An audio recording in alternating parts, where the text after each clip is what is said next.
لوگ چاہتے تھے کہ شاہ کے اختیار محدود کیے جائیں، ایک منتخب پارلیمنٹ قائم ہو، ملک کا نظام قانون کے مطابق چلے اور مستقبل میں کوئی بھی حکمران عوام سے چھپ کر غیر ملکی طاقتوں کے ساتھ ایسے معاہدے نہ کر سکے جو ایران کی آزادی کو نقصان پہنچائیں۔ یہ تحریک مشرق وسطیٰ کی ابتدائی آئینی تحریکوں میں شمار ہوتی ہے اور اس نے ایران کی سیاسی تاریخ کا رخ بدل دیا۔ عوام کی مسلسل جدوجہد کے بعد ایران میں پارلیمنٹ وجود میں آ گئی۔ ایسا محسوس ہونے لگا کہ ملک ایک نئے دور میں داخل ہو رہا ہے، لیکن یہ خوشی زیادہ دیر قائم نہ رہ سکی۔ کچھ ہی عرصے بعد شاہ کا انتقال ہو گیا اور اس کے بیٹے نے اقتدار سنبھال لیا۔ نئے شاہ کو پارلیمنٹ اور عوامی نمائندگی پسند نہیں تھی۔ اسے لگتا تھا کہ پارلیمنٹ اس کی طاقت کم کر رہی ہے۔ دوسری طرف روس بھی نہیں چاہتا تھا کہ ایران میں ایسی حکومت قائم ہو جو اس کے اثر و رسوخ کو محدود کر دے۔ چنانچہ دونوں کے مفادات ایک ہو گئے۔ روس نے تقریباً 12,000 فوجی ایران بھیجے۔ یہ فوج پارلیمنٹ کے سامنے پہنچی اور پھر توپوں کا رخ اسی عمارت کی طرف کر دیا جہاں عوام کے منتخب نمائندے بیٹھے تھے۔ کچھ ہی لمحوں بعد گولہ باری شروع ہو گئی۔ پارلیمنٹ کی عمارت لرز اٹھی، کئی ارکان اور آئینی تحریک کے کارکن مارے گئے، بہت سے گرفتار ہوئے اور متعدد رہنماؤں کو بعد میں پھانسی دے دی گئی۔ ایرانی عوام نے ایک بار پھر دیکھا کہ جب بیرونی طاقتوں کے مفادات خطرے میں پڑتے ہیں تو وہ ملک کے اپنے حکمرانوں کے ساتھ مل کر عوام کی آواز کو خاموش کرنے سے بھی نہیں ہچکچاتے۔ اس خون ریز واقعے کے باوجود آزادی اور آئین کی جدوجہد ختم نہ ہوئی۔ بہت سے لوگ جان کی قربانی دے کر بھی اپنے مقصد پر قائم رہے۔ وقت کے ساتھ عوام نے دوبارہ اپنی طاقت جمع کی اور پارلیمنٹ کو پھر سے زندہ کرنے میں کامیاب ہوئے۔ لیکن ان برسوں نے ایک حقیقت ہمیشہ کے لیے ایرانی قوم کے دل میں بٹھا دی تھی کہ ان کے ملک کی تقدیر صرف اندرونی حکمرانوں کے ہاتھ میں نہیں بلکہ بیرونی طاقتیں بھی اسے اپنی مرضی کے مطابق موڑنے کی کوشش کرتی رہتی ہیں۔ یہی وہ سلسلہ تھا جو آنے والے برسوں میں بھی بار بار دہرایا گیا اور جس نے جدید ایران کی سیاست پر گہرے اثرات چھوڑے۔ آئینی جدوجہد کی آگ ابھی پوری طرح ٹھنڈی بھی نہ ہوئی تھی کہ ایران ایک نئے دور میں داخل ہو گیا۔ بظاہر ملک میں پارلیمنٹ موجود تھی، مگر حقیقت یہ تھی کہ روس اور برطانیہ کی نظریں اب بھی ایران پر جمی ہوئی تھیں۔ وہ جانتے تھے کہ یہ سرزمین صرف اپنے محل وقوع کی وجہ سے ہی اہم نہیں بلکہ اس کے سینے میں ایسے خزانے بھی پوشیدہ ہیں جو آنے والے زمانے کی طاقت کا معیار بننے والے تھے۔ اسی دوران ایک نئی طاقت نے اس خطے کی سیاست کا رخ بدل دیا۔ جرمنی تیزی سے ابھر رہا تھا اور اسے دیکھ کر روس اور برطانیہ دونوں کو احساس ہوا کہ اگر وہ آپس کی کشمکش میں الجھے رہے تو جرمنی ایران میں اپنا اثر و رسوخ قائم کر سکتا ہے۔ چنانچہ دونوں نے ایک دوسرے سے لڑنے کے بجائے ایران کو تقسیم کر لیا۔ نقشے پر لکیریں کھینچ دی گئیں اور طے پایا کہ کوئی بھی دوسرے کے حصے میں مداخلت نہیں کرے گا۔ ان فیصلوں میں ایرانی عوام سے نہ کوئی رائے لی گئی اور نہ ہی انہیں اپنی سرزمین کے بارے میں کچھ کہنے کا حق دیا گیا۔ ابھی اس تقسیم کو 1 سال بھی نہیں گزرا تھا کہ ایران کی سرزمین نے ایک ایسا خزانہ ظاہر کر دیا جس نے اس کی اہمیت پہلے سے کہیں زیادہ بڑھا دی۔ وہ خزانہ تھا تیل، بے شمار تیل۔ اس سے چند برس پہلے 1901 میں شاہ ایک دولت مند انگریز کو ایران میں تیل کی تلاش کا حق دے چکا تھا۔ 6 سال کی مسلسل کوششوں کے بعد آخرکار تیل دریافت ہو گیا اور اسی لمحے ایران کی قسمت ایک نئے موڑ پر آ کھڑی ہوئی۔ برطانوی بحریہ اپنے جنگی جہازوں کو کوئلے کے بجائے تیل سے چلانے کی تیاری کر رہی تھی۔ اس لیے ایران اب صرف ایک اہم راستہ نہیں رہا تھا بلکہ برطانیہ کی بحری طاقت اور عالمی برتری کے لیے ناگزیر بن چکا تھا۔ اس مقصد کے لیے ایک کمپنی قائم کی گئی جو بعد میں برٹش پیٹرولیم یعنی BP کے نام سے مشہور ہوئی اور اس قیمتی دولت کی حفاظت کے لیے برطانوی فوج بھی ایران پہنچ گئی۔ عین اسی وقت جب یورپ میں ایک بڑی جنگ کے بادل منڈلا رہے تھے۔ پہلی جنگ عظیم شروع ہوئی تو ایران نے خود کو غیر جانبدار قرار دیا۔ اس کی خواہش تھی کہ وہ اس جنگ کا حصہ نہ بنے، لیکن جنگ نے اس کی خواہش کو کوئی اہمیت نہ دی۔ ایران اپنی جغرافیائی حیثیت اور تیل کے ذخائر کی وجہ سے اتنا اہم ہو چکا تھا کہ بڑی طاقتیں اسے نظر انداز نہیں کر سکتی تھی۔ جنگ نے ایران کی معیشت کو بری طرح تباہ کر دیا۔ خوراک کی شدید قلت پیدا ہوئی، بیماریاں پھیل گئیں اور ان حالات کے باعث کم از کم 20 لاکھ ایرانی اپنی جانوں سے ہاتھ دھو بیٹھے۔ ایک مرتبہ پھر ایسا ہی ہوا جیسا ماضی میں ہوتا آیا تھا۔ بڑی سلطنتیں اپنے مفادات اور اپنی طاقت کے لیے لڑ رہی تھی، مگر اس کی قیمت ایران کے عام لوگ ادا کر رہے تھے۔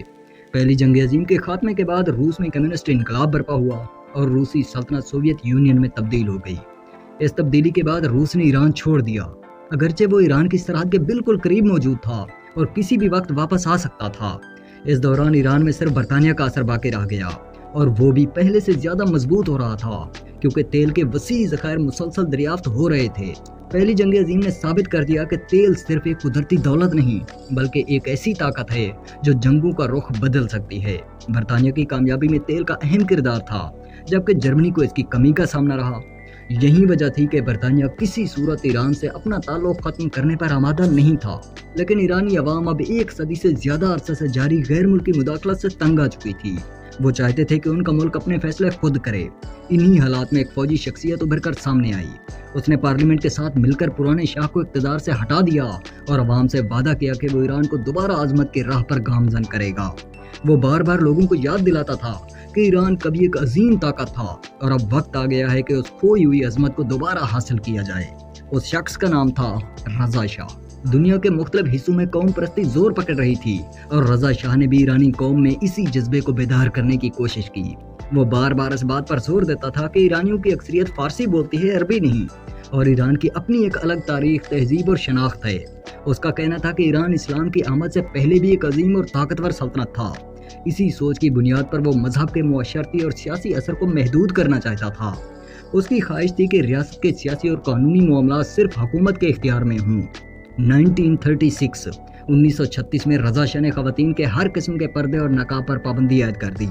اس کا خیال تھا کہ ایران کو جدید ریاست بنانے کے لیے پرانے سماجی ڈھانچے میں تبدیلی ضروری ہے۔ اس نے ملک میں اسپتال، سکول، سڑکیں اور ایک یونیورسٹی قائم کی۔ فارسی کو سرکاری زبان قرار دیا گیا۔ خانہ بدوش قبائل کو مستقل رہائش اختیار کرنے پر مجبور کیا گیا۔ ملک بھر میں ریلوے لائن بچھائی گئی۔ ایک مضبوط مرکزی انتظامیہ قائم کی گئی۔ سیکولر عدالتی نظام بنایا گیا اور فوج کو مزید طاقتور بنایا گیا۔ اسی دور میں اس نے یہ بھی مطالبہ کیا کہ دنیا اس ملک کو پرشیا کے بجائے ایران کے نام سے پکارے، لیکن ان تمام اصلاحات کے ساتھ وہ اپنے مخالفین کو سختی سے کچلتا بھی رہا اور کسی بڑی مزاحمت کو برداشت کرنے پر آمادہ نہیں تھا۔ لیکن یہ نیا دور زیادہ دیر تک پرسکون نہ رہ سکا۔ اپنی جدید کاری کی پالیسی کے تحت رضا شاہ نے جرمن انجینئرز کو ایران میں کام کرنے کی دعوت دی۔ ادھر یورپ میں جرمنی نے اپنے ہمسایہ ممالک کے خلاف جنگ چھیڑ دی اور دوسری جنگ عظیم شروع ہو گئی۔ ایک بار پھر ایران عالمی طاقتوں کی توجہ کا مرکز بن گیا۔ برطانیہ اور سوویت یونین نے رضا شاہ سے مطالبہ کیا کہ وہ جرمن شہریوں کو فوری طور پر ایران سے نکال دے۔ انہیں خدشہ تھا کہ یہ لوگ ان راستوں کو نقصان پہنچا سکتے ہیں جن کے ذریعے سوویت یونین کو جنگی سامان پہنچایا جا رہا تھا، یا پھر ایران کے تیل کے ان ذخائر کو خطرے میں ڈال سکتے ہیں جو برطانیہ کے لیے نہایت اہم تھے۔ مگر رضا شاہ اس بار بڑی طاقتوں کے دباؤ کے آگے جھکنے کے لیے تیار نہیں تھا۔ اس نے وقت لینے کی کوشش کی، مذاکرات کیے، دونوں طاقتوں کے درمیان توازن قائم کرنے کی کوشش کی اور ایک بار پھر ایران کی غیر جانبداری برقرار رکھنا چاہی، لیکن برطانیہ اور سوویت یونین نے اس کی کوئی بات قبول نہ کی۔ انہوں نے ایران پر حملہ کر دیا۔ رضا شاہ کو اقتدار چھوڑنے پر مجبور کیا گیا اور جلا وطن کر کے جنوبی افریقہ بھیج دیا گیا۔ اس کی جگہ اس کے 22 سالہ بیٹے کو تخت پر بٹھا دیا گیا، جس کے بارے میں ان کا خیال تھا کہ وہ ان کے ساتھ زیادہ تعاون کرے گا۔ اس طرح غیر ملکی اثر و رسوخ ختم کرنے کی رضا شاہ کی کوشش بھی ناکام ثابت ہوئی۔ دوسری جنگ عظیم کے دوران ایران ایک بار پھر نہ اتنا مضبوط تھا کہ بڑی طاقتوں کا مقابلہ کر سکے اور نہ اتنا غیر اہم کہ اسے تنہا چھوڑ دیا جاتا۔ وہ پھر ایک ایسی سرزمین بن گیا جسے عالمی طاقتیں اپنی جنگی حکمت عملی کا حصہ سمجھتی تھیں۔ اس کی جغرافیائی اہمیت، وسیع تیل کے ذخائر اور مختلف سلطنتوں کے درمیان اس کا محل وقوع ایک بار پھر اسے عالمی سیاست کے شطرنج کے تختے پر لے آیا۔